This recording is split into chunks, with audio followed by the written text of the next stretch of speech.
So many things have changed since my last trip to Las Vegas in 2011. One of them is the new Punk Rock Museum, which opened on April Fool's Day 2023. So one of the interesting things about the Punk Rock Museum is the rotating guides. So East Bay Ray from the Dead Kennedys, he's going to be one of the guides. CJ Ramone has been a guide in the past. So the museum sort of goes in chronological order.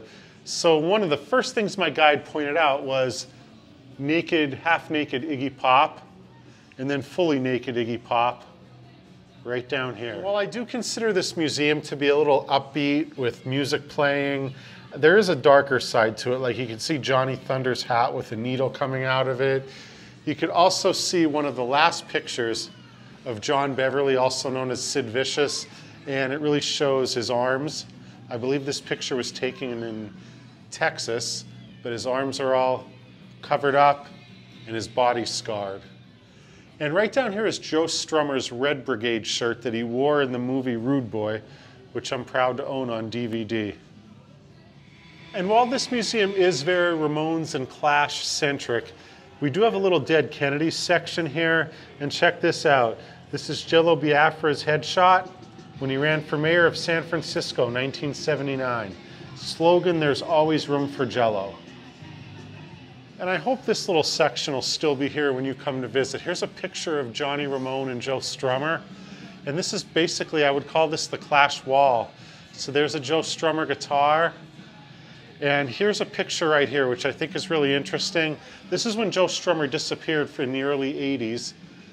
And he eventually ended up running a marathon, I believe in Paris. And this is a picture from the marathon. One of my first questions when I learned about the Punk Rock Museum being in Las Vegas was, were there any punk bands that come out of Las Vegas? And yes, there were. So this little section towards the end of the museum that you'll see on the tour is dedicated to bands that came out of Las Vegas. And then right behind me, these are black leather jackets that were recovered from punk shows. The Punk Rock Museum also has an upstairs, and there's an instrument room upstairs where several musicians have donated guitars that they've actually played.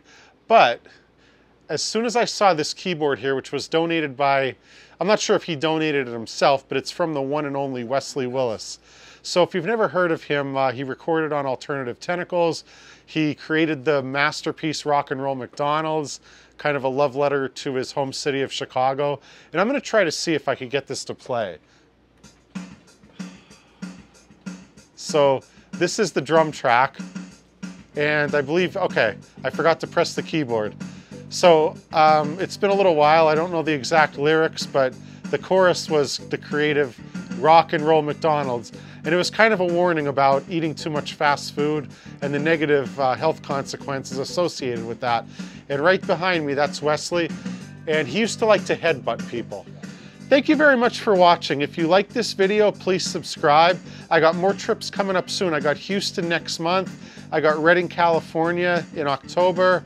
And I look forward to sharing more videos with you soon. Like Wesley Willis would say, rock over London, rock on Chicago. Thank you very much for watching.